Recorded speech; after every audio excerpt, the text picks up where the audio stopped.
일본이 이제 세계적인 악재에 대한 대책을 제대로 시작하려고 합니다. 검사에 대해 보험 적용이 시작되었기 때문에 앞으로 검사를 받으려고 하는 사람이 폭발적으로 늘어날 것이고, 그러면 감염자가 한꺼번에 늘어나겠죠.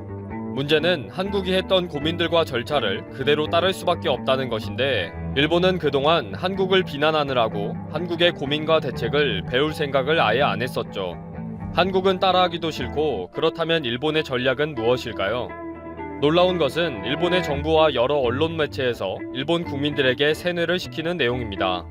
가볍게 지나갈 수 있는 것이니까 호들갑 떨면서 검사를 받거나 병원에 몰려오거나 하지 마세요. 정말 많이 아프면 그때 병원에 와도 됩니다. 라는 것을 줄기차게 세뇌시킨다는 것입니다. 일본의 주간지 주간 신초에서 3월 26일자로 발행할 예정인 기사는, 일본은 검사 확대로 한국처럼 병원 내 감염 확대와 의료체계 붕괴가 예상된다입니다. 한국이 검사를 확대해서 감염자가 더 많아지고 현재 의료체계가 붕괴되어 있어서 엉망진창이다 라는 것을 전제로 하고 글을 작성한 것입니다. 그래서 일본이 앞으로 검사를 확대하더라도 한국처럼 되지 않는 방법이 무엇인지 쭉 적어 내려간 것인데, 뭐 완전 횡설수설 엉망진창입니다. 몇 가지 예를 들면서 일본 국민들에게 설명을 하고 있는데, 일본 의사들은 지금 엄청 두려워하고 있는 상황이라는 것입니다. 환자들이 몰려오면 검체를 하는 상황에서 바로 전염이 될 수밖에 없다고 합니다. 실제 홋카이도의 의사들이 확진이 된 경우는 대부분 환자들의 검체를 채취하는 과정에서 전염이 된 것입니다. 일본은 이제 와서 전국 병원 실태를 국민들에게 양해를 구하고 있습니다. 오사카 부내에는 6개의 의료기관에 병상 78상, 도쿄는 12기관 118개 병상이고, 전국적으로는 1871개 병상뿐인 것이 확인됐습니다. 외부보다 기압을 낮춘 음압실이 아닌 이상 환자의 폐에서 나온 병균은 순식간에 병실안을 균 밀집지대로 만들어버립니다. 그러다 보니 한 명의 의사가 확진이 되면 모든 병원이 순식간에 폐쇄가 되는 일이 발생할 것으로 보고 있습니다. 요지는 이런 전국 병원의 상황을 이렇게 만들지 않으려면 일본 국민들이 잘 알아서 생각하라는 거죠. 병실도 모자라고 의사의 감염도 예상이 되는데 마구잡이로 몰려오지 말라고 말이죠. 더 가관은 한국을 예로 들면서, 한국은 검사의 확률도 낮은 PCR 검사를 마구잡이로 하다 보니 도리어 더 감염을 확대했다는 것입니다. 한국의 뉴스 영상을 보면 빌딩 앞에 처진 천막 안에서 줄을 길게 서서 검체를 채집하는데, 그때 많은 사람들이 도리어 감염이 되었다는 것입니다. 도대체 어디에서 가지고 온 사실이고 통계인지 모르겠지만 한국은 그렇게 해서 더 확진자가 늘어나게 되었다고 주장하고 있습니다. 이 글의 요지도 마찬가지입니다. 한국처럼 줄 서서 검사를 받으려고 하다 보면 도리어 감염이 되니까 무조건 검사를 받으려고 하지 말라는 것입니다. 감염이 의심되더라도 일단 버텨보면서 스스로 이겨나가려고 먼저 해보라는 거죠. 괜히 불안해서 검사를 받으러 나오면 도리어 멀쩡한 놈이 감염될 수도 있으니 조심하라네요. 이건 거의 공갈 협박에 가까운 것 아닙니까? 그러면서 결론이 면역학의 권위자라고 하면서 텐도 대학 의학부장을 지내고 지금은 특임 교수로 있는 오쿠무라 야스시의 인터뷰를 실었습니다. 이번 세계적인 악재균은 계절성 독감과 비교하면 그렇게 두려워하지 않아도 된다. 대략 1주 지나면 항체가 생기면서 저절로 낫는 계절성이다. 기저질환이 있거나 면역력이 낮은 사람, 자주 감기에 걸리는 사람들은 조심해야 한다. 계절성 독감으로도 매년 1천만 명이 감염되고 1월에는 1685명, 매일 54명이 숨지고 있다. 너무 불안해하거나 공포를 느끼지 않아도 된다. 라고 말했습니다. 야스시는 마지막으로 보통 사람은 충분한 면역력을 가지고 있다. 정신적인 스트레스가 더 나쁘다. 라고 인터뷰를 맺었습니다. 도대체 일본은 전 세계의 상황을 지금 알고 이런 소리를 하는지 의심스럽습니다. 일본이 혼란에 빠지는 게 싫으니까 국민들에게 무조건 죽음 일보 직전으로 갈 때까지 참아라. 스스로 이겨내려고 노력해라. 물론 스트레스 받지 말고 웃으면서. 라고 세뇌시키는 것 아닙니까? 야후 재팬에 이 기사가 올라오니 일본 네티즌들은 이 기사가 더 불안하다. 언론의 말에 위협이 느껴진다. 누군가는 희생이 되어야 한다는 생각인가? 나에게 위험이 오는데 의료 붕괴를 감안해야 한다는 말인가? 기댈 곳은 병원인데 병원이 수용태세를 갖춰야 하지 않는가? 의료체계가 없는 걸 왜 환자들에게 책임을 지우고 있지? 무책임한 글이다. 댓글만 봐도 일본 정부의 속셈을 일본 국민들도 눈치를 챈 것 같습니다. 문제는 지금 일본의 언론들은 대다수 이런 논조라는 것입니다. 검사를 많이 안 받는 것이 일본의 자랑이고 정말 죽을 지경이 되면 다 고쳐주는 것이 일본의 의료기술이라고 합니다. 혼란을 방지한다는 핑계로 확진자를 줄이려는 꼼수인 거죠. 확진받지 않고 죽는 것은 통계에 잡히지 않기 때문에 지금 중국과 일본이 의심받고 있는 상황인데 중국과 같은 꼼수를 쓰겠다는 게 아닌가 싶습니다. 한국처럼 검사를 많이 하지 않고 이번 세계적인 악재를 어떻게 종식시킬 것인지 궁금하네요. 자, 즐거운 소식과 함께 오늘의 라디오 출발해 보겠습니다. 청취자분들께서 들으시면 정말 기분 좋을 소식을 준비했는데요. 서울시가 미국 실리콘밸리에서 거액의 투자 협약을 체결한 것으로 보입니다. 실리콘밸리의 신성장 분야 4개 기업으로부터 총 2억 3천만 달러, 대략 3천억이 조금 안 되는 규모의 투자를 서울로 유치하겠다는 골자의 협약을 체결했다는 내용이 보도가 되었습니다. 대상 기업들은 빅데이터 기반의 클라우드 키친 운영 업체인 TIS와 한인 벤처 기업인 빌드블록, 라이언 반도체, 팔로젠으로 알려져 있는데요. 이 중 TIS라는 기업이 이제 핵심적인 기업이라고 볼 수가 있겠습니다. 투자 액수가 가장 크고 향후 5년간 2천억 정도를 투자해서 서울에 클라우드 키친 54개를 운영하기로 했는데요. 해당 기업에서만 연구 개발 인력 114명 등의 총 400명 이상의 인원을 신규 채용할 계획으로 알려져 있습니다. TIS, 이 회사는 클라우드 키친을 운영하는 기업인데요. 이 클라우드 키친에 대해서 조금 더 말씀을 드려보면 지난해 상반기부터 본격적으로 우리나라에 들어오기 시작하는 컨셉이라고 보시면 됩니다. 현재 진출한 지 1년도 안 됐죠.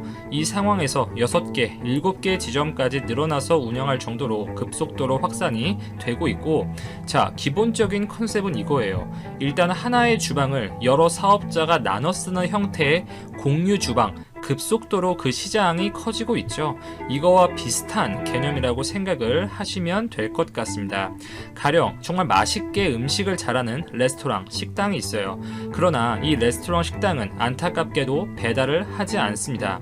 그런데 이 레스토랑이 입점하지 않은 지역에서 소비자가 이 레스토랑의 음식을 정말 먹고 싶어요. 이런 경우 많죠.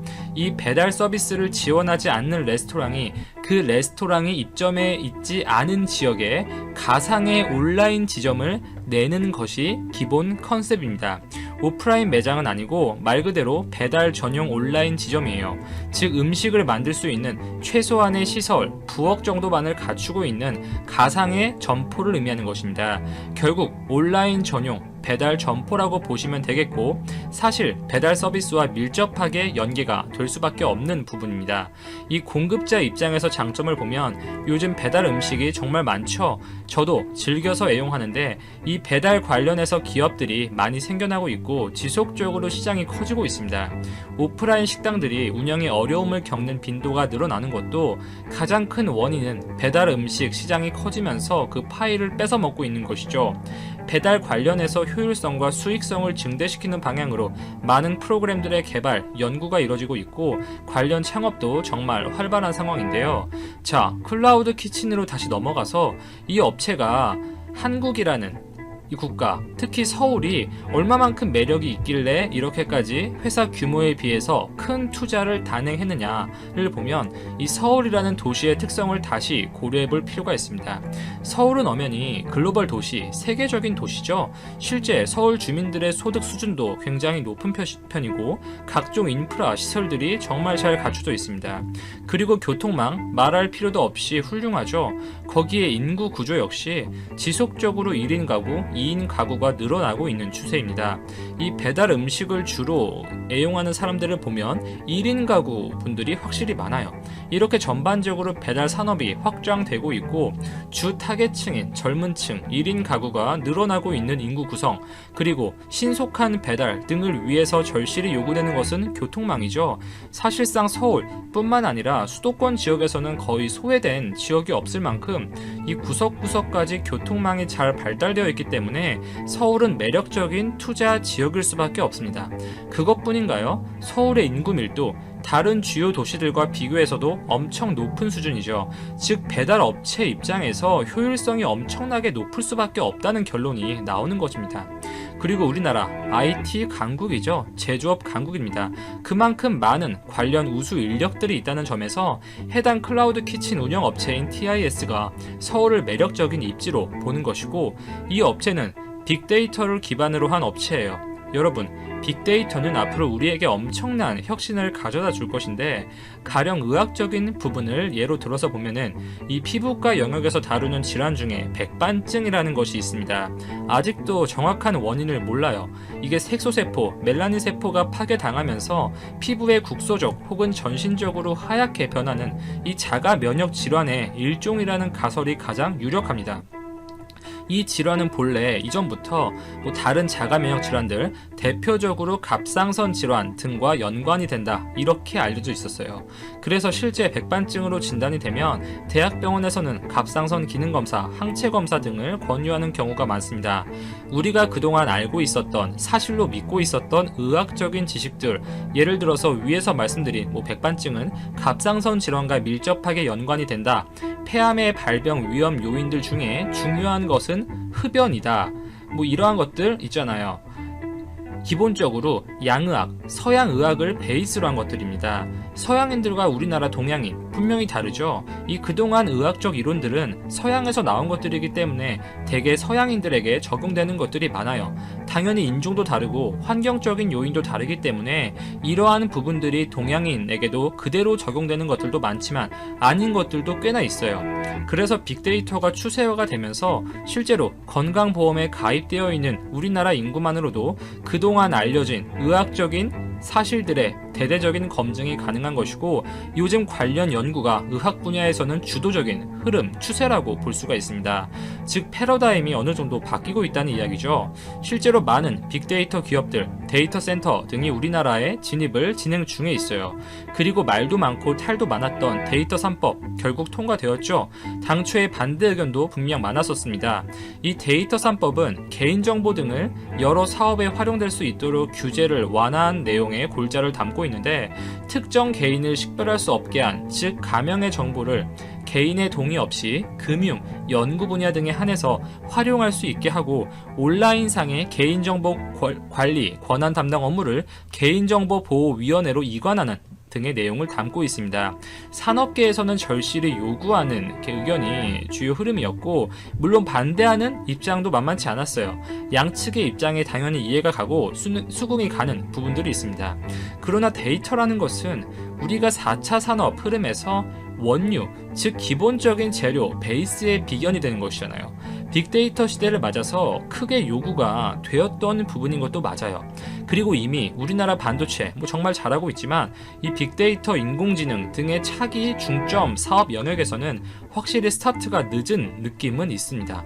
어쨌든 정부 차원에서도 이러한 4차 산업 발전의 필요성에 대해서 그 인식이 확대되는 추세 속에서 많은 데이터 기반의 해외 업체들이 들어오고 있고, 이 TIS라는 업체도 이 부분과 배달 시장을 연계시켜서 그 사업을 확장할 계획으로 전망됩니다.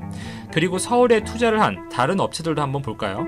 일단 빌드블록, 이것은 해외 부동산 거래 플랫폼 운영 업체로 알려져 있고, 라이언 반도체, 스마트폰 고속 충전 집적 회로의 원천 기술을 보유한 생산 업체입니다. 팔로젠이라는 업체는 바이오 쪽에서 의료기기 제조 업체라고 하는데요. 그 중에서 가장 인상 깊은 업체는 라이언 반도체라는 기업인데, 여기는 비메모리 중에 하나죠. 이 전력 반도체 PMIC를 주력으로 제조하는 기업입니다. 한 개의 칩에서 모든 기능을 수행할 수 있도록 집적한 제품을 좀 전문화시켜서 구상하고 있는데, 이 갈수록 모바일 디바이스의 소형화 추세에서 이를 적절히 공략하는 기업이라고 볼 수가 있겠죠.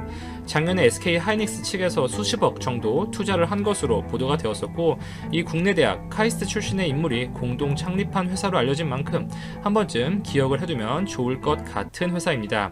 그리고 빌드블록이라는 업체는 현장에 직접 방문하지 않고도 해외 부동산에 투자하거나 관리할 수 있는 서비스 플랫폼을 구축하는 벤처 기업이라고 하는데요. 이게 경험이 없어서 생소하게 느껴질 수 있는 해외 직접 투자를 보다 쉽게 할 수 있는 것이 그 목표라고 합니다. 기본적인 컨셉은 이거죠. 고객의 니즈에 맞는 미국 부동산 물건을 직접 확보해서 고객 투자자에게 소개하고 동시에 국경을 넘는 투자로 발생할 수 있는 여러 가지 복잡한 부대 업무들을 지원하겠다는 것입니다. 특히 미국 부동산에 직접 투자 시에 필요한 서류나 신고 의무사항, 자산관리 업무 등을 모두 지원한다고 하며 현재 샌프란시스코나 LA 등의 캘리포니아 주를 중심으로 서비스를 제공하고 있지만 고객의 수요에 맞춰서 2020년까지 뉴욕, 하와이 등의 미국 전 지역으로 서비스 영역을 확장할 계획이라고 밝혔습니다. 해외 부동산 투자에 이렇게 많은 관심이 있는 분들이라면 한 번쯤 이름을 기억해 두셨다가 추후 활용해 보시는 것도 괜찮을 듯 싶고요. 이 위에서 언급드린 해당 4개 기업들은 사업장과 R&D 센터를 서울시에 설립할 것으로 보이고 대략적으로 예상되는 고용 창출 인원은 600명 정도라고 합니다. 이 서울시가 3천억 원의 초대박 계약을 따낸 현재 상황입니다. 개인적인 생각으로 서울은 아직도 저평가된 글로벌 도시라고 생각합니다. 많은 해외